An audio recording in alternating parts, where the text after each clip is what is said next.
நம்ம பேசக்கூடிய பேச்சு இப்போ ஸ்டார்ட் பண்ணுற நம்ம இப்போ பேசுகிறதெல்லாம் எப்படி நம்ம பேசுகிறது மற்றவங்களுக்கு புரியுது, நல்லபடியாக பேசுகிறோமா, நல்ல வார்த்தைகளை பேசுகிறோமா, பண்பாக பேசுகிறோமா அப்படிங்கிறது அந்த இரண்டாம் பாவகத்தில் தான் இருக்குது. இப்போ காலபுருஷ தத்துவப்படி இரண்டாம் வீட்டில் வந்து உச்சம் சேரக்கூடியவர் வந்து சந்திர பகவான். நம்மளுடைய ஜாதகத்தில் சந்திரன் நல்ல நிலைமையில் இருந்தால் போதும், நமக்கு வந்து அந்த இரண்டாம் பாவ காரத்துவம் அனைத்தும் அவர் நமக்கு கொடுத்துருவார். அவங்களோட பேச்சு வந்து ரொம்ப பணிவாக இருக்கும் அப்படிங்கிறத சொல்லலாம். அவங்க வார்த்தைகள் வந்து மற்றவங்களுக்கு விரும்பத்தக்கதாக அட்வைஸ் பண்ணிகிட்டே இருப்பாங்க. ரெண்டாம் அதிபதி குருசாரம் வாங்கியிருந்தாக்கா அவங்களுக்கே தெரியாமல் யாராவது ஒருத்தருக்கு வந்து பார்த்திங்கனாக்கா அறிவுரை சொல்லிகிட்டே இருப்பாங்க. மற்றவங்க எல்லாம் திருங்கத்தின் இரண்டாவது சிறப்பு பேச்சாளராக திருமதி பாக்கியலட்சுமி மேடம் அவர்கள் சார ஜோதிடத்தில் இரண்டாம் பாவக பலன் என்ற தலைப்பில் சிறப்புரையாற்றுகிறார். அவர்களை வருக வருக என்று வரவேற்கின்றோம்.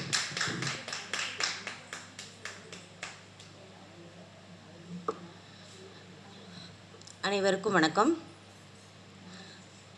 ஐந்து கரத்தனை ஆணை முகத்தினை இந்தின் இளம்பிறை போலும் ஏற்றனை நந்தி மகந்தனை ஞான கொழுந்தினை புந்தியில் வைத்தடி போற்றுகின்றேனே. மாதா பிதா குரு மற்றும் எனது குருநாதராகிய சூரியனார் ஐயாவின் பொற்பாதத்தை தொட்டு இந்த சுற்றுரை நான் துவக்குகிறேன். ஸ்ரீ யோக வராகி சக்தி பீடம் அவரது நிறுவனர் திரு சதீஷ்குமார் ஐயா அவர்களுக்கு என்னுடைய மனமார்ந்த நன்றிகளை தெரிவித்துக் கொள்கிறேன். அதாவது இன்றைக்கி நான் பேசக்கூடிய தலைப்பு என்னன்னு கேட்டிங்கனாக்கா இரண்டாம் பாவகம். இரண்டாம் பாவகம் அதில் என்னென்ன இருக்குது அப்படின்னு பார்த்திங்கன்னா, நம்ம பேசக்கூடிய பேச்சு இப்போ ஸ்டார்ட் பண்ணுற நம்ம இப்போ பேசுகிறதெல்லாம் எப்படி நம்ம பேசுகிறது மற்றவங்களுக்கு புரியுது, நல்லபடியாக பேசுகிறோமா, நல்ல வார்த்தைகளை பேசுகிறோமா, பண்பாக பேசுகிறோமா அப்படிங்கிறது அந்த இரண்டாம் பாவகத்தில் தான் இருக்குது. அது மட்டும் இல்லாமல் நம்ம குடும்பத்தை பற்றி சொல்லக்கூடிய அமைப்புகளும் அந்த ரெண்டாம் பாவத்தில் தான் இருக்குது. நம்ம குடும்பம் எப்பேற்பட்ட குடும்பம், ஒரு தெய்வ கடாட்சியமான குடும்பமா இல்லை ஒரு அமைதியான குடும்பமா அப்படிங்கிறத நமக்கு அந்த ரெண்டாம் இடத்தை வச்சு தான் நம்ம சொல்கிறோம். அது மட்டும் இல்லாமல் தனம், நம்ம எந்த விதத்தில் நம்ம தனம் சம்பாதிக்கிறோம், நம்மளுடைய வருமானங்கள் அதை ரெண்டாம் பாவத்தில் தான் நம்ம எடுக்கிறோம். நம்மளுடைய ஆரம்ப கல்வி அதுவும் ரெண்டாம் பாவத்தில் தான் இருக்குது. நம்மளுடைய முக அமைப்பு எல்லாத்துக்குமே முகங்கிறது கடவுள் வந்து ஒரே மாதிரி தான் மனிதங்களை படைச்சிருக்காங்க. ஆனால் ஒவ்வொருத்தரையும் பார்த்து யுனிக்காக தெரிகிற அளவுக்கு ஒரு மாற்றம் இருக்குது இல்லைங்களா? அந்த ஒரு அமைப்பு வந்து அந்த இரண்டாம் பாவகத்தில் தான் இருக்குது. நம்ம சாப்பிடக்கூடிய சாப்பாடு உண்ணும் உணவு வந்து ரெண்டாம் பாவத்தில் தான் இருக்குது. அப்போ இது மட்டும் இல்லை, இன்னும் ஏகப்பட்ட காரகத்துவங்கள் இருக்குது. நம்ம மேஜராக எடுத்துக்கக்கூடியது இதை எடுத்துக்கிறோம். அப்போ அந்த முகத்தில் இருக்கக்கூடிய கண் பல் அப்படின்னு சொல்லக்கூடிய இரண்டு பாவமும் அங்கே தான் இருக்குது. அப்போ ரெண்டாம் பாவக காரகத்துவங்கள் அனைத்துமே வந்து நம்ம சிறப்பாக இருந்தால் நமக்கு நல்லபடியாக இருக்கும் அப்படிங்கிறத நம்ம இந்த இடத்துல சொல்லலாம். இப்போ காலபுருஷ தத்துவப்படி இரண்டாம் வீட்டில் வந்து உச்சம் சேரக்கூடியவர் வந்து சந்திர பகவான். நம்மளுடைய ஜாதகத்தில் சந்திரன் நல்ல நிலைமையில் இருந்தால் போதும், நமக்கு வந்து அந்த இரண்டாம் பாவ காரத்துவம் அனைத்தும் அவர் நமக்கு கொடுத்துருவார். அதாவது அவர் காலபுருஷ தத்துவப்படி 4க்கு ஆதிபத்தியமும் பெற்றவர். தாய் குறிக்கக்கூடியது, வீடு வண்டி வாகனங்கள் அனைத்தையும் குறிக்கக்கூடிய ஆதிபத்தியத்தையும் அவரே பெற்றிருக்கிறாரு. அப்போ இந்த சந்திரன் நல்லா இருக்கும் பொழுது நமக்கு வீடு வண்டி வாகனங்களும் நல்லா இருக்கும், நமக்கு தனம் குடும்பம் வாக்கும் நல்லா இருக்கும் அப்படிங்கிறத இந்த இடத்துல சொல்லலாம். நம்மளுடைய லக்னத்துக்கு இரண்டாம் பாவக அதிபதினு சொல்லக்கூடியவர் ஏதாவது ஒரு விதத்தில் கெட்டு போயிருந்தால் கூட இந்த சந்திர பகவான் நல்லா இருக்கும் பொழுது அதை அவர் வந்து நியூட்ரல் பண்ணிடுவார் அப்படிங்கிறத இந்த இடத்துல நம்ம ஞாபகம் வச்சுக்கணும். அது மட்டும் இல்லாமல் 2-7க்கு ஆதிபத்தியம் பெற்றவர் சுக்கிர பகவான் காலபுருஷ தத்துவப்படி. அப்போது அந்த சுக்கிரன் நல்லா இருந்தாலும் நமக்கு அந்த இரண்டாம் பாவ காரத்துவம் அனைத்தும் அவர் கொடுத்துருவார். சுக்கிரன் அப்படின்னாலே மகாலட்சுமி அம்சம் பொருந்தியவர். அப்போது 7க்கு ஆதிபத்தியம் பெற்றதுனால மனைவிக்கு பொதுவாகவே கலத்திரக்காரகன்னு சொல்லக்கூடியவர் சுக்கிரன் தான். அப்போ ஒரு ஆணுக்கு வந்து 7ஆம் அதிபதி சுக்கிரனாக வரும் பொழுது அவர் தன்னுடைய மனைவி கிட்ட ரொம்ப ஆக்ரோஷமாக பேசக்கூடிய பேச்சுக்களை பேசக்கூடாது அப்படிங்கிறத இந்த இடத்துல நம்ம ஞாபகம் வச்சுக்கணும். ரொம்ப அன்பா பண்பா ஒரு மகாலட்சுமிக்கு என்னென்ன மரியாதைகள் கொடுக்கணுமோ அதை வந்து நம்ம மனைவிக்கு கொடுக்கும் பொழுது நமக்கு அந்த தனம் குடும்பம் வாக்குன்னு சொல்லக்கூடிய அனைத்துமே நல்லபடியாக பலிதமாகும் அப்படிங்கிறத நம்ம இந்த இடத்துல நம்ம சொல்லலாம். எப்போவுமே வந்து மனைவியை வந்து திட்டுறது நிந்திக்கிறது இந்த விஷயங்களை நம்ம எப்போவுமே வச்சுக்கக்கூடாது. நமக்கு 1000 கருத்து வேறுபாடுகள் இருந்தாலும் அவங்க எங்கேயோ பிறந்து யாரோடையோ வளர்ந்து நமக்காக நம்ம வீட்டில் வந்து பணிவிடைகள் செஞ்சுட்டு இருக்காங்க. நம்ம குடும்பத்தை நம்மளுடைய சந்ததிகளை வளர்க்குறதுக்காக நம்ம வீட்டில் வந்து இருக்காங்க. அவங்களுக்கு உண்டான மரியாதைகளை நம்ம செலுத்தும் பொழுது தான் நம்மளுடைய குடும்பம் நல்லா இருக்கும்.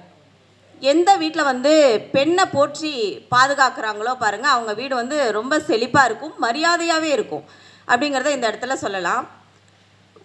இப்போ அதுக்கு அடுத்தபடியாக நம்ம என்ன சொல்லலாம்னாக்கா, இப்போ காலபுருஷ தத்துவப்படி 1ஆம் வீட்டுக்கு ஆதிபத்தியம் பெற்றவர் சூரிய பகவான். சூரியன் நல்லா இருந்தாலே லக்னாதிபதி எவ்வளோ கெட்டு போயிருந்தாலும் அந்த சூரியன் வந்து அவரை வழிநடத்தி கொண்டு போயிடுவாருன்னு சொல்லுவோம் இல்லைங்களா. அதே போல தான் இந்த இடத்துல வந்து சந்திரன் நல்லா இருந்தாலே 2ஆம் பாவகம் நல்லா இருக்கும் அப்படிங்கிறத நம்ம இந்த இடத்துல அந்த கான்செப்டை நம்ம வச்சுக்கலாம். இப்போ 2ஆம் பாவக அதிபதி சூரியன் சாரம் வாங்கியிருந்தா அவர் எப்படி இருக்கும் அப்படின்னு பார்த்தீங்கன்னாக்கா, சூரியன் அப்படிங்கும் பொழுது அரசு சம்பந்தமான வருமானங்கள் இவங்க வீட்டுக்கு யாராவது ஒருத்தர் கொண்டு வந்துட்டுருப்பாங்கன்னு சொல்லலாம். தகப்பனால் ஆகக்கூடிய லாபங்கள் இவங்களுக்கு அதிகமாக வந்துட்டுருக்கும். சித்தப்பா பெரியப்பான்னு சொல்லக்கூடிய தகப்பன் வழியில் இருக்கக்கூடிய ஏதாவது ஒரு வருமானம் இவங்களுக்கு வரும். அது மட்டும் இல்லாமல் இவங்க யாராவது ஒருத்தர் இவங்க வீட்டில் சாமி சொல்கிறவங்க இருப்பாங்க. தாத்தா வகையிலையோ இல்லை பாட்டி யாரோ ஒருத்தர் பூர்வ புண்ணிய அடிப்படையில் இவங்களுக்கு வந்து சாமி சொல்கிறவங்க, திருநீர் மந்திரிச்சு கொடுக்குறவங்க யாராவது ஒருத்தவங்க இவங்க குடும்பத்தில் இருப்பாங்க. ஏன்னா சூரியன் அப்படின்னாலே காலபுருஷ தத்துவப்படி 5க்கு ஆதிபத்தியம் பெற்றவர். அதனால் ஆன்மீகம் சம்பந்தமான ஒருத்தவங்க வந்து இவங்க குடும்பத்தில் கண்டிப்பாக இருப்பாங்க. அது மட்டும் இல்லாமல் இவங்களுக்கு அருள் வாக்கு வரும். குடும்பத்தில் யாரோ ஒருத்தர் அருள் வாக்கு சொல்லுவாங்கன்னு சொல்லலாம். அதாவது அது தொழிலாக எடுத்து செய்யணும்னு அவசியம் இல்லை. ஒரு உருமி மேலே சத்தம் கேட்டால் கூட ஒரு சிலருக்கு உடம்பு சிலுத்து போய் சாமி வரும் இல்லைங்களா. அந்த அமைப்பு வந்து 2-5 காம்பினேஷன் வந்து இந்த இடத்துல கொடுத்துரும். 2ஆம் அதிபதி 5ஆம் அதிபதி சாரம் வாங்கியிருந்தாலும் 5ஆம் அதிபதி 2ஆம் அதிபதி சாரம் வாங்கியிருந்தாலும் இவங்க 2 பேரும் ஒன்று சேர்ந்து எந்த இடத்துல இருந்தாலும் சரி அவங்களுக்கு இந்த சாமி வர்றது, அருள் வாக்கு சொல்கிறது, திருநீர் ஒரு குழந்தைக்கு முடியலைன்னா கூட திருநீர் மந்திரிச்சு போட்டாங்கனாக்கா அந்த குழந்தைக்கு சரியாயிரும் அப்படிங்கிறத இந்த இடத்துல நம்ம சொல்லலாம். இப்போ 2ஆம் அதிபதி சந்திரன் சாரம் வாங்கியிருந்தார் அப்படின்னா அவங்களுக்கு எப்படி இருக்கும் அப்படின்னு பார்த்தீங்கன்னாக்கா, அவங்க குடும்பத்தில் தாயினுடைய பங்கு அதிகமாக இருக்கும்னு சொல்லலாம். அதாவது தாயோட பேச்சு தான் அவங்க வீட்டில் ஸ்ட்ராங்காக இருக்கும். பொருளாதார ரீதியாகவும் சரி அந்த குடும்பத்தை வழி நடத்தி கொண்டுட்டு போகிறது அவங்க அம்மாவாக தான் இருக்கும் அப்படிங்கிறத இந்த இடத்துல நம்ம சொல்லலாம். தாய் வழி உறவுகள் மூலியமாக இவங்களுக்கு ஏதாவது ஒரு சொத்து பத்து கிடைக்கும் அப்படின்னு சொல்லலாம். இப்போ இவங்களோட பேச்சு எப்படி இருக்குன்னு பார்த்தீங்கன்னாக்கா, சந்திரன் 2ஆம் இடத்தோட காம்பினேஷன் வரும் பொழுது அவங்க வந்து படபடன்னு வேகமாக பேசிகிட்டே இருப்பாங்க. நிற்காமல் பஸ் ரூட் மாதிரி போயிட்டே இருக்கும் அப்படின்னு சொல்லலாம். ஆனால் அவங்க காலையில் பேசுகிறத சாயந்தரம் மாற்றிக்குவாங்க. அவங்களோட பேச்சு வந்து தடுமாற்றத்தை கொடுக்கும். அதாவது சொல்ல காப்பாற்றுறதுக்கு கொஞ்சம் தடுமாறுவாங்க அப்படின்னு சொல்லலாம். இப்போ 2ஆம் அதிபதி சூரியன் சாரம் வாங்கியிருந்தது அப்படின்னாக்கா, சூரியன் வந்து எப்படின்னா சொல்ல காப்பாற்றுறதுக்காக எதையுமே செய்ய தயங்க மாட்டாங்க. சொத்தழிஞ்சாலும் சொல்லழியாதுன்னு சொல்லுவாங்க பார்த்தீங்களா. அந்த மாதிரி ஒரு கான்செப்ட் வந்து 2ஆம் அதிபதி சூரிய சாரம் வாங்கும் பொழுது கொடுக்கும் அப்படின்னு சொல்லலாம். ஆனால் இந்த இடத்துல சந்திரன் சாரம் அப்படிங்கும் பொழுது சந்திரன் அப்படிங்கிறதே ஒரு மனோகாரகன். அவர் வந்து ஒரு குழப்பவாதின்றதை கூட நம்ம சொல்லலாம். அப்படி இருக்கும் பொழுது அவங்களுடைய பேச்சு வந்து ஒரு வாக்குறுதி கொடுப்பாங்க. அந்த வாக்குறுதியை மாற்றிக்கக்கூடிய சூழ்நிலை அவங்களுக்கு தானாகவே உருவாகிடும். அது அவங்க மேலே குற்றம் இல்லை, அந்த சூழ்நிலைகள் அவங்களுக்கு உருவாகிறதுனால அவங்க மாற்றி பேசக்கூடிய சூழ்நிலைகளை அங்கே கொடுத்துருது அப்படிங்கிறத இந்த இடத்துல நம்ம ஞாபகப்படுத்தணும். ஒருவேளை 2ஆம் அதிபதி செவ்வாய் சாரம் வாங்கியிருக்கு அப்படின்னாக்கா இவங்களோட பேச்சு எப்படி இருக்குன்னு பார்த்தீங்கன்னாக்கா கரடு முரடானதாக இருக்கும். மற்றவங்களுக்கு வந்து தேல் கொட்டுற மாதிரி, ஏன்னா அவர் காலபுருஷ தத்துவப்படி 8க்கு ஆதிபத்தியமும் பெற்றிருக்கிறாரு. அப்போ இவங்களோட பேச்சு வந்து தேல் கொட்டுற மாதிரி இருக்கும், படபடன்னு பேசுவாங்க. ஆதிக்கம், இவங்களோட பேச்சு வந்து நீ இதை செய் அப்படின்னு சொல்லி ஆர்டர் தான் போடுவாங்க. ஆர்டர்னால் அப்படி செஞ்சு தான் ஆகணும் அப்படின்னு ஒரு திணிப்பை அவங்கக்கிட்ட கொண்டு போய் செலுத்துவாங்க. அப்படி தான் அவங்க பேச்சு இருக்கும். மற்றவங்க மனசு புண்படுது அப்படிங்கிறத யோசிக்காமல் பேசக்கூடியவங்க இந்த 2ஆம் அதிபதி செவ்வாய் சாரம் வாங்கும்பொழுது அங்கே கொடுக்குதுங்கிறத நம்ம சொல்லணும். இவங்களுக்கு வந்து மண் மனை பூமி சம்பந்தமான விஷயத்தில் இவங்களுக்கு தனம் சம்பாதிக்கக்கூடிய அமைப்பு இவங்களுக்கு கிடைக்கும் அப்படிங்கிறத நம்ம சொல்லலாம். சகோதரர்களால் லாபம் கிடைக்கும், சகோதர உறவுகள்னால பங்காளிகள்னால இவங்களுக்கு லாபங்கள் கிடைக்கும் அப்படிங்கிறத இந்த இடத்துல நம்ம சொல்லலாம். அதுக்கு அடுத்தபடியாக 2ஆம் அதிபதி புதன் சாரம் வாங்கியிருந்தா அவங்களுடைய பேச்சு எப்படி இருக்கும்னா நளினமான பேச்சாக இருக்கும். அதாவது நழுவுற மீனில் கழுவுற மீனில் நழுவுற மீனுன்னு சொல்லுவாங்க இல்லைங்களா. அது மாதிரி இவங்க இந்த சைடும் பேசாமல் அந்த சைடும் பேசாமல் ரெண்டு பக்கமும் ஒரே மாதிரி பேசிட்டு தன்னை பாதுகாத்துட்டு வரக்கூடிய அளவுக்கு அவங்களுக்கு வந்து பேச்சாற்றல் இருக்கும். நல்ல நகைச்சுவையான பேச்சு அவங்கக்கிட்ட இருக்கும் அப்படிங்கிறத சொல்லலாம். புதன் அப்படின்னாலே பேச்சுக்கு காரகர் தானே. அவருடைய வருமானம் எப்படி வரும் அப்படின்னு பார்த்தீங்கன்னாக்கா, ஒரு மன்னிக்கணும், கம்யூனிகேஷன் சம்மந்தப்பட்ட விஷயங்களில் இவங்களுக்கு வருமானங்கள் அதிகமாக வரும். பேப்பர் சம்மந்தப்பட்டது, டாக்குமெண்ட், பத்திரம், பேங்கிங் சம்மந்தப்பட்டது, டீச்சிங் சம்மந்தப்பட்டது, நம்மளை மாதிரி ஜோதிடர்கள், இந்த மாதிரி இவங்களுக்கு இது சம்மந்தமான வருமானங்கள் அவங்களுக்கு வரும். இது மூலியமாக தான் அவங்களுடைய வருமானங்கள் வர அளவுக்கு அவங்களோட படிப்பு மற்றும் வந்து தொழில் எல்லாமே அமையும் அப்படிங்கிறத இந்த இடத்துல சொல்லலாம். 2ஆம் அதிபதி புதன் சாரம் பெற்றிருக்கும் பொழுது தாய்மாமனால் இவங்களுக்கு வருமானம் உண்டு. தாய்மாமன் இவங்களுக்கு சப்போர்ட்டிவாக பேசுவாங்க அப்படிங்கிறதையும் இந்த இடத்துல நம்ம ஞாபகப்படுத்தலாம். அதுக்கு அடுத்தபடியாக 2ஆம் அதிபதி குரு சாரம் வாங்கியிருந்தா அவங்களுக்கு எப்படி இருக்கும் அப்படின்னு பார்த்தாக்கா, இவங்க வீட்டில் யாராவது ஒருத்தர் வந்து பொதுநலமான ஒரு விஷயங்களில் ஈடுபட்டிருப்பாங்க, பொதுநல சேவையில் இருப்பாங்க. கோவில் காரியங்களுக்கு கோவில் கட்டி கும்பாபிஷேகம் பண்ணுறது, தர்ம சிந்தனைகள் கொண்டவங்க, ஒரு குரு, ஒரு டீச்சராக இருக்கிறவங்க, இந்த மாதிரி ஒரு பெருந்தன்மையான ஒரு பெரிய மனித தோற்றம் உள்ளவங்க இவங்க குடும்பத்தில் கண்டிப்பாக இருப்பாங்க. அது மட்டும் இல்லாமல் இவங்களுக்கு வரக்கூடிய வருமானங்களும் பார்த்திங்கனாக்கா இந்த மாதிரி தான் டீச்சிங் சம்மந்தப்பட்டது, பேங்கிங் சம்மந்தப்பட்டது, இது மூலியமாக தான் அவங்களுக்கு வருமானம் வரும். அவங்களோட பேச்சு வந்து ரொம்ப பணிவாக இருக்கும் அப்படிங்கிறத சொல்லலாம். அவங்க வார்த்தைகள் வந்து மற்றவங்களுக்கு விரும்பத்தக்கதாக அட்வைஸ் பண்ணிகிட்டே இருப்பாங்க. 2ஆம் அதிபதி குருசாரம் வாங்கியிருந்தாக்கா அவங்களுக்கே தெரியாமல் யாராவது ஒருத்தருக்கு வந்து பார்த்திங்கனாக்கா அறிவுரை சொல்லிகிட்டே இருப்பாங்க. மற்றவங்க எல்லாரும் பார்த்திங்கனாக்கா அவங்கவுங்க வேலையை பார்த்துட்டு போயிட்டுருப்பாங்க. குருவாக இருக்கக்கூடியவர் என்ன பண்ணுவாங்க, அப்பா இப்படி இருக்காதீங்க, இப்படி இருந்தீங்கன்னா உங்களுக்கு தான் கெடுதல் அப்படின்னு சொல்லி அறிவுரை சொல்லுவாங்க பாருங்களா. அதே மாதிரி அறிவுரை சொல்லக்கூடிய சூழ்நிலைகள் இந்த இடத்துல கொடுக்கும் அப்படிங்கிறத சொல்லலாம். 2ஆம் அதிபதி சுக்கிரன் சாரம் பெற்றிருந்தா அவங்களுக்கு எப்படி இருக்கும் அப்படின்னு பார்த்தீங்கன்னாக்கா, அவங்களுடைய பேச்சு வந்து ரொம்ப இனிமையாக இருக்கும். அதாவது கவர்ச்சிகரமாக, ஆணாக இருந்தால் பெண்ணுக்கும் சரி, பெண்ணாக இருந்தால் ஆணுக்கும் சரி, இவங்களுடைய பேச்சில் அவங்க மயங்குற அளவுக்கு அவங்களுடைய பேச்சு வந்து அவ்வளோ அழகாக இருக்கும் அப்படிங்கிறத இந்த இடத்துல நம்ம சொல்லலாம். இவங்களுடைய வருமானங்கள் வந்து எப்படி வரும் அப்படின்னு பார்த்தீங்கன்னாக்கா, பெண்கள் சம்மந்தப்பட்ட அனைத்து துறைகளிலும் வந்து இவங்க வருமானம் சம்பாதிக்கலாம். அதாவது ஆடை ஆபரணங்கள் வைக்கிறது, ஃபேன்சி ஸ்டோர் வைக்கிறது, அப்புறம் வந்து பியூட்டி பார்லர், இந்த மாதிரி டெக்ஸ்டைல், இந்த அனைத்து துறைகளுமே வந்து பெண்கள் சம்மந்தப்பட்ட அனைத்து துறைகள்லையும் இவங்க வந்து வருமானம் பார்க்குறதுக்கு வாய்ப்புகள் அதிகமாக இருக்குது. இவங்களுக்கு வந்து இனிப்பு அதிகமாக விரும்பி சாப்பிடுவாங்க அப்படிங்கிறத இந்த இடத்துல நம்ம ஞாபகமாக சொல்லலாம். அதுக்கு அடுத்தபடியாக 2ஆம் அதிபதி சனி சாரம் வாங்கியிருந்தா அவங்களுடைய பேச்சு எப்படி இருக்குன்னு பார்த்தீங்கன்னாக்கா, இவங்களுக்கு குடும்பம் அமையறதும் லேட் ஆகும். குடும்பம் அமைஞ்சாலும் கொஞ்சம் வருமானங்கள் வந்து பார்த்திங்கனாக்கா ரொம்ப லேட்டாக வரக்கூடிய அமைப்பு தான் இவங்களுக்கு கிடைக்கும். அப்படியே வருமானங்கள் வந்தாலும் நிலச்சி நிற்கும். இவங்களுக்கு எவ்வளோ லேட்டாக வந்தாலும் சரி நிலச்சி நிற்கும். அவங்க சின்ன வயசில் பேசுகிறதுக்கும் கொஞ்சம் அதிக காலம் எடுத்துக்கும். எல்லா குழந்தைங்களும் ஒரு வயசில் பேசுதுனாக்கா இவங்களுக்கு வந்து இன்னும் கொஞ்சம் ஒரு 6 மாதமோ 1 வருஷமோ அதிகமாக காலங்கள் எடுத்துக்கக்கூடிய அளவுக்கு இவங்களுடைய பேச்சு தாமதமாகும், தடையாகும் அப்படிங்கிறதையும் சொல்லலாம். குடும்பமும் அதே போல் தான் தடை தாமதத்தோடு இருக்கும் அப்படிங்கிறத நம்ம இந்த இடத்துல சொல்ல கடமைப்பட்டிருக்கோம். இவங்களுக்கு வந்து பழைய சாதம் சாப்பிட்றது ரொம்ப பிடிக்கும், விரும்பி சாப்பிடுவாங்க. அதாவது எல்லாத்துக்கும் இப்போ சூரியன் வந்து சாப்பாடு வச்சாக்கா சூடாக தான் இருக்கணும். ஒரு 10 நாள் பசியாக இருந்தாலும் சரி எனக்கு அந்த பழைய சாதத்தை தொடவே மாட்டேன்னு சொல்லுவாங்க. நல்லா பாருங்கள், சூரியன் ஆதிக்கம் அதிகமாக இருக்கவங்களுக்கு சாப்பிடவே மாட்டாங்க. எவ்வளோ கஷ்டப்பட்டு கொடுத்தீங்கனாலும் சாப்பிட மாட்டாங்க. ஆனால் இந்த சனி பகவானுடைய அமைப்பு இருக்கும் பொழுது அவங்க வந்து அந்த பழைய சாதத்தை கூட ரசித்து சாப்பிடுவாங்க. அவங்களுக்கு அது ரொம்ப பிடிக்கும். இப்போது 2ஆம் அதிபதி ராகு சாரம் பெற்றிருந்தா அவங்களுடைய பேச்சு எப்படி இருக்குன்னு பார்த்தீங்கன்னா, எதையுமே ப்ராடாக பேசுவாங்க. அதாவது எங்கள் தாத்தாவுக்கு அந்த ஏரியாவே எங்கள் தாத்தா பேரில் தான் இருந்துச்சு, எங்கள் பாட்டி பேரில் தான் இருந்துச்சு, இருக்கிறத இல்லைம்பாங்க, இல்லாத இருக்கும்பாங்க. அந்த மாதிரி அதிகப்படியாக ஒரு விஷயத்த மேம்படுத்தி பேசுகிறாங்க அப்படின்னாக்கா 2ஆம் இடத்துல ராகு இருக்காருன்னு அர்த்தம். 2ஆம் அதிபதி ராகு சாரம் வாங்கியிருந்தாலும் இதை நம்ம சொல்லலாம். இவங்க வந்து பொய் பேச தயங்காதவங்க அப்படின்னு சொல்லலாம். அண்டர் கிரவுண்டு வேலை இவங்களுக்கிட்ட அதிகமாக இருக்கும். ஒரு மறைமுகமான ஒரு வருமானம் இவங்களுக்கு எப்போவுமே வந்துக்கிட்டு இருக்கும் அப்படிங்கிறத இந்த இடத்துல சொல்லலாம். ராகு அப்படின்னாலே பார்த்தீங்கன்னாக்கா 2ஆம் இடத்துல ராகு இருக்கவங்களுக்கு யாருக்கும் நம்ம வந்து பணம் கொடுத்து உதவி செய்கிறது வந்து இது இயற்கையாக நல்ல குணம்தான். பட் நம்ம யாருக்காவது கடன் கொடுக்குறோம் அப்படின்னாக்கா இந்த 2ஆம் இடத்துல ராகு இருந்தாலும், ராகு 2ஆம் அதிபதி ராகு சாரம் வாங்கியிருந்தாலும் அவங்க வந்து கடன் கொடுக்கக்கூடாது, இன்சூரன்ஸ் போடக்கூடாது, அப்புறம் வந்து ஜாமீன் கையெழுத்து போடக்கூடாது. அப்படி போட்டிங்க அப்படின்னாக்கா அந்த பணத்தை நம்ம தான் கட்டக்கூடிய சூழ்நிலைகள் இங்கே வந்துடும். ஏன்னா இப்போ பணம் வாங்குறவங்களுக்கு வந்து அவங்களுக்கு அந்த கட்ட முடியாத சூழ்நிலைகள் அவங்களுக்கு ஏற்பட்டு அவங்க போயிடுவாங்க. ஆனால் நம்ம தான் கட்டணும். இப்போ ஒரு பாம்பு வாயில் தவளை முழுங்குச்சுன்னா என்ன பண்ணுவோம்? பிச்சு பிச்சு தானே எடுப்போம். அதே போல் தான் அந்த இடத்துல வந்து முழுமையாக அந்த பணத்தை நம்ம ரெக்கவர் பண்ணுறதுக்கு வாய்ப்பே இல்லை அப்படிங்கிறத நம்ம சொல்லலாம். ராகு இருக்கிற இடத்துல என்ன பண்ணுவார் அப்படின்னிங்கனாக்கா, ராகு வந்து எல்லாமே எனக்கு வேணும் அப்படின்னு நினைக்கிறவர் ராகு. பேராசை கிரகம் இல்லைங்களா?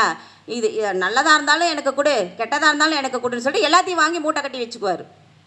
அவருக்கு என்ன தேவையோ அது எல்லாமே வேணும் அப்படின்னு நினைப்பார். தேவையில்லாததையும் வேணும்னு நினைப்பார். 2ஆம் இடத்துல ராகு இருக்கவங்க சாப்பிட்டாங்கன்னு பாருங்களேன், சாப்பிட்டுட்டு ஒரு 1/4 மணி நேரம் கழித்து சாப்பிட்றியான்னு கேட்டிங்கனாக்கா அப்போது சாப்பிட்றேம்பாங்க. அவங்களுக்கு அப்போ அவங்கள்ட்ட அந்த காலத்தில் சொல்லி கேள்விப்பட்டிருப்போம், பாம்பு வயிற்றுக்காரன்ப்பா, எப்போ கேட்டினாலும் அவன் வேணான்னு சொல்ல மாட்டான் அப்படின்னு சொல்லுவாங்க. அந்த மாதிரி எல்லாத்தையும் தனக்குள்ளே வச்சுக்கணுன்ற பேராசை கொண்ட கிரகம் வந்து ராகு பகவான். இப்போ 2ஆம் இடத்து அதிபதி கேது சாரம் வாங்கியிருக்காருன்னு வைங்க, அவங்களோட பேச்சு எப்படி இருக்கும்? ரொம்ப ஞானம் உள்ளவங்களாக இருப்பாங்க. அதாவது எப்படி சொல்கிறது, எல்லா கஷ்டத்தையும் அனுபவித்து, கேது அப்படின்னாலே கஷ்ட நஷ்டங்களை அனுபவிக்க பிறந்தவங்க தான். எல்லா கஷ்டத்தையும் அனுபவித்து அந்த கஷ்டத்தின் மூலம், அந்த அனுபவத்தின் மூலம் 4 பேர்த்துக்கு அட்வைஸ் பண்ணுவாங்க. தனிமையாக இருந்துக்குவாங்க. அவங்களுக்கு தனிமை விரும்பி தான் ரொம்ப பிடிக்கும். குடும்பம் அமையறதும் லேட்டாகும். குடும்பமே இருந்தாலும் அந்த குடும்பத்தில் இவங்க தனிப்பட்ட முறையில் தனிமையாக தான் இருப்பாங்க. எல்லாத்தோட கனெக்ஷன் இல்லாமல் இவங்க மனசுன்னு ஒன்று இருக்கும். அந்த மனசுக்குள்ளார ஒரு வாழ்க்கைன்னு இருக்கும். அந்த வாழ்க்கைக்குள்ளே ஒரு கனவுன்னு இருக்கும். அதெல்லாம் வந்து தனிப்பட்ட முறையில் தான் இருக்கும். இவர் என்ன பண்ணுவார், கேது இருக்கிற இடத்துல எல்லா விஷயமுமே நல்ல விஷயங்களை மட்டும், நல்ல சக்திகள் இருக்கிற இடத்த மட்டும்தான் வச்சுக்குவாரே தவிர ஆனது ஆகாதது அப்படின்னு சொல்லிலாம் பார்க்க மாட்டார். ஒரு கெட்டவங்களே வந்தாலும் அந்த இடத்துல கத்திரிச்சு விட்ருவார். இவங்க இங்கே இருக்கக்கூடாது அப்படிங்கிறத மைண்டில் ஏற்றிட்டாங்க அப்படின்னாக்கா அவங்கள வந்து அங்கே இருக்கவே விடமாட்டார் அவர். அது ராகு வந்து அப்படி இல்லை, எல்லாத்தையுமே சேர்த்து வச்சுக்குவோம். இவர் அப்படி கிடையாது, நல்ல விஷயங்கள் மட்டும்தான் இருக்கணும், கெட்டவங்க யாரும் நம்மக்கிட்ட இருக்கக்கூடாது, அது நான் தனியாக இருந்தாலும் பரவாயில்ல அப்படின்னு சொல்கிறவர் தான் கேது. அப்போ வந்து தனிமை விரும்பியாக இருந்தாலும் நல்ல விஷயங்களை மட்டுமே கொண்டுட்டு போவேன், நல்லதை மட்டும்தான் நான் பேசுவேன், நல்லதை மட்டும்தான் செய்வேன், ஆன்மீகம் சம்மந்தமாக தான் போவேன் அப்படின்னாக்கா அது கேது. இப்போ 2ஆம் இடத்துல இருக்கக்கூடிய ஒரு கிரகம் வந்து 6ஆம் அதிபதி சாரம் வாங்கியிருக்குன்னு வைங்களேன். அப்போ 2ல் இருக்கக்கூடிய அனைத்துக்குமே வந்து நம்ம ரோகத்தை அந்த 6 வந்து கொண்டு போய் கொடுக்குதுன்னு அர்த்தம். அப்போ குடும்பத்துக்கும் நமக்கு பிரச்சனை உண்டு, முகத்துக்கும் பிரச்சனை உண்டு, நம்மளோட வாக்குக்கும் பிரச்சனை உண்டு, எல்லாத்துக்குமே அந்த இடத்துல பிரச்சனை உண்டு. பிரச்சனைனா என்ன?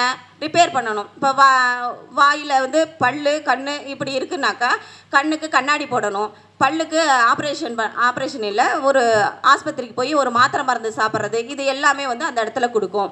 அது மட்டும் இல்லாமல் குடும்பத்தில் ஒரு பிரச்சனைகள் வந்துகிட்டே இருக்கும். 2-6 காம்பினேஷன் இருக்கையில் சண்டை சச்சரவுகள் ஓடிக்கிட்டே இருக்கும். அது பிரிவுங்கிறது அவ்வளோ சீக்கிரம் கொடுக்காது 2-6 காம்பினேஷன், ஆனால் வந்து அங்கே பிரச்சனை கண்டிப்பாக இருக்கும் அப்படிங்கிறத இந்த இடத்துல சொல்லலாம். 2ஆம் அதிபதி 8ஆம் அதிபதி சாரம் வாங்கியிருந்தார் அப்படின்னாக்கா இந்த இடத்துல தான் ஆப்ரேஷன் அப்படிங்கிறத கொடுக்கும். கண்ணுக்கு வந்து ஒரு ஆப்ரேஷன் பண்ணி சரி பண்ணுறது, பல்லை பிடுங்கி அதுக்கப்புறம் புதுசாக ஒரு பல்லு கட்டுறது, இதெல்லாம் இந்த இடத்துல கொடுக்கும். அது மட்டும் இல்லாமல் குடும்பம் வந்து கோர்ட்டு கேஸு வம்பு வழக்குகளுக்கு போகுது அப்படின்னாக்கா இந்த 2-8 காம்பினேஷன் வந்து இந்த இடத்துல கொடுக்கும் அப்படிங்கிறத சொல்லலாம். அதிகப்படியான 8ஆம் ஆதிபத்தியத்தை 2ஆம் இடத்துக்கு கொடுக்குது அப்படின்னாக்கா, அப்போ ஒரு 2ஆம் இடத்துல ஒரு 2-3 கிரகம் இருக்குது, ஒரு 4-5 கிரகமே இருக்குதுன்னு வைங்க. அவர் வந்து வாங்கியிருக்கக்கூடிய சாரம் வந்து 8ஆம் அதிபதி சாரமே மோஸ்ட்லி வாங்கிட்டு இருக்காங்க அப்படின்னாக்கா அவங்களுடைய வாக்கு வந்து அவ்வளோ பெரிய கொடுமையான வாக்காக இருக்கும் அப்படின்னு சொல்லலாம். அவங்க வந்து மறைமுகமான வருமானம் இவங்களுக்கு கண்டிப்பாக இருக்கும் அப்படிங்கிறதையும் சொல்லலாம். அது மட்டும் இல்லாமல் கோர்ட்டு கேஸு போலீஸ் ஸ்டேஷனுக்கு போகிறது, நம்ம வாக்காலேயே பிரச்சனை வர்றது, வாக்காலே சண்டை போட்டுக்கிறது, இவங்களுக்கு வந்து இந்த வக்கீல் அப்படின்னு சொல்லுவோம் இல்லைங்களா, சட்டம் ஒழுங்கு சம்மந்தமான தொழில்கள் செய்கிறவங்களுக்கு இந்த 2-8 காம்பினேஷன் வரும். ஏன்னா 8ங்கிறது சட்டம் ஒழுங்கு இல்லைங்களா, மறைமுகமான ஒரு விஷயம். அப்போ வக்கீலாக இருக்கிறவங்கெல்லாம் அந்த 2-8 காம்பினேஷன் இருக்கவங்களுக்கு அது செட் ஆகும் அப்படிங்கிறத நம்ம சொல்ல முடியும். இப்போ 2ஆம் அதிபதி 12ஆம் அதிபதி சாரம் வாங்கியிருக்காரு அப்படின்னாக்கா இவங்களுக்கு என்னென்னா ஃபிக்ஸட் டெபாசிட்டில் இவங்களுடைய வருமானங்கள் இருக்கும்.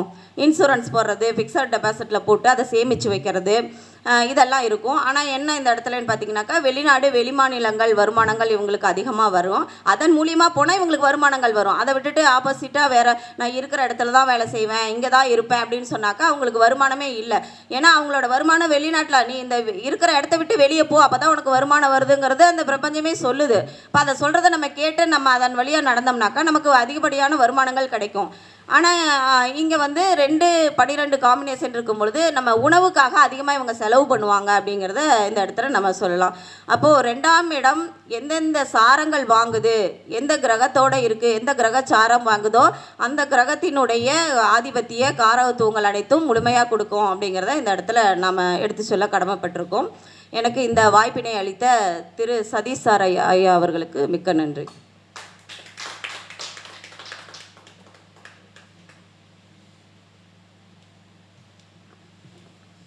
வணக்கம். இப்போது பாக்கியலட்சுமி அவங்க தன்னுடைய கருத்துக்களை வந்து பதிவு செஞ்சாங்க. அவங்க சொன்னது பார்த்திங்கன்னா ஒரு ஏரியா அளவுக்கு ஃபுல்லாக சொல்கிறாங்க. என்னால் வந்து கேதர் பண்ணவே முடியல. காரணம் என்னென்னா அந்த ஆதிபத்தியத்துக்கும் சொல்கிறாங்க, சாரங்களுக்கும் சொல்கிறாங்க, அது விளக்கமும் சொல்கிறாங்க.